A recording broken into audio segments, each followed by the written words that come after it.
Hi, folks. You're with Tacitus today at your Pushback channel, and thank you for joining this audio live stream.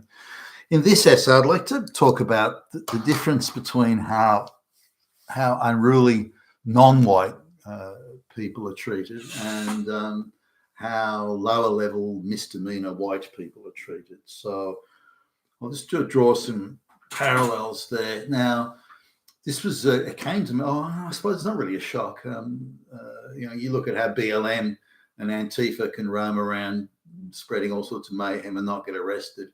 But if a white person, a straight white Christian male, spits on the sidewalk, the FBI will come in body armor to arrest them. So, but just looking at, I don't normally take the train, but I took the train in quite a decent journey from sort of the outer burbs into, if you like, the inner edge of the middle distance suburbs of Sydney.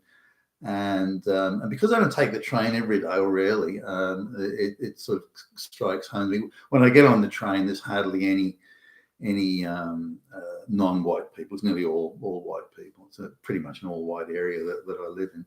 So, but as the train travels further and further into the city, by the time you get into the outer range of the middle distance suburbs, you're down to seeing very few white people at all. By the time you got a few more suburbs on, you know, there is no white people on the train platform at all. Everybody is brown or black, mostly brown. And the difference of, I mean, I used to take the trains around when I was a kid, you know, like going to school, things like that. And there were, it was like no non-white people anywhere. And now there's no white people anywhere. I mean, fuck, what a difference. And you don't hear English being spoken anywhere on the train. Even children or people who've been born in Australia do speak perfect English, and you know, they've been through the school system here. They still talk their you know, the language of their genetic diaspora, and only break out of that when they have to. So anyway, we get to the state now. In this particular station, where there's a lot of Asians, or this area, you know, it's a major hub or interchange train station. There's a lot of Asians there, to the point where you hardly see any white people at all. But recently they've been putting up black Africans in government housing there, and so the government sort of bought up or long-term rented like a block of apartments, and they've stuck black Africans in there. Now, I don't know whether these people are from refugee camps or what their background actually is, but this is a bit of a surprise, because this area again was nearly all sort of Chinese. And so they've been putting this, so there's quite a few of these black kids around now. Anyway, we're coming. This is my wife and I. We're coming through the train station, and this is a reasonably strict sort of train station. The authorities there will jump on kids just doing, not maliciously doing it or riotously behave, but say a kid just on a skateboard or something like that. They'll jump on that. There are police there pretty much all the time. I don't know why, because it doesn't seem like an unruly place. Well, at least not until a few days ago when I was there. So there's a bunch of black kids turn up. They're all male, I don't know, 15 years old, give or take.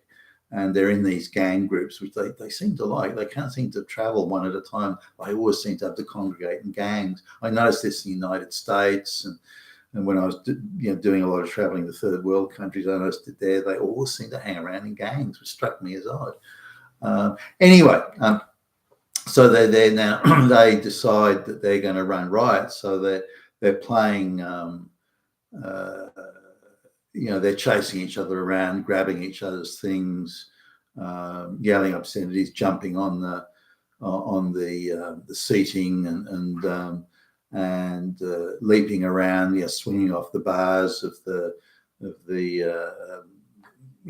running over the ceiling area, and jumping over stairwells and going the wrong way up escalators, and then running back down, pushing people to one side. Behaving sort of I would have thought antisocial. Now, there are signs everywhere saying, don't jump around, don't run, don't do this, don't do that. So do these signs mean a thing? Well, not to them, obviously. I heard them calling out to each other, so they speak English. I mean, it sounds like an African accent from what I can tell. So I don't know if they've been here that long, but now the thing about it was the authorities were there. So the police were there, and the various, there's like a sort of a security staff on the rail network. They're there, but they just stand and watch. They don't do anything. There's not even a word of reprimand. Hey, you kids, stop that, or nothing. They just don't interfere. So these black youths are allowed to actually run riot and run around and scream and shout, and it's almost like it was a playground to themselves. They appeared almost oblivious that there are others. They didn't seem to comprehend that there are rules of behaviour or anything like that. They just didn't seem to know that there are certain standards. Well, no one else is doing this. Why do you think it's right that we should do it? Nothing at all like this. This place was just one big playground for their entertainment. Like shops are one big place for us to steal from or anything like that. Struck me as very odd. So I stopped a bit to sort of watch, because I could see the police and all the people there. Well, are they going to do something? No, they're not. Now, I've been to this station in the past where I've seen the various authorities. They'll jump on some white kid who's just riding a skateboard. Again, not maliciously. There are signs there saying don't ride your skateboard. It's okay. But he's not doing maliciously or riotously. He's on his own, minding his own business. He's not in a gang or anything like that. So they'll jump on those kids and give them a stern finger-wagging lecture. But these black kids, nothing. Nobody said anything. Nobody wrote. And I thought, wow, why is it so different? Why were the authorities so big and tough when it comes to chasing after white people? But they're unprepared. They just seem to. It's almost like they've been instructed. If any white kids, any black kids misbehave, do not say anything. Otherwise, because we don't want to be accused of being a racist, Hitler, Nazi, or something.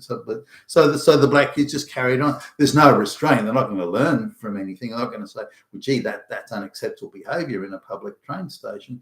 No. So one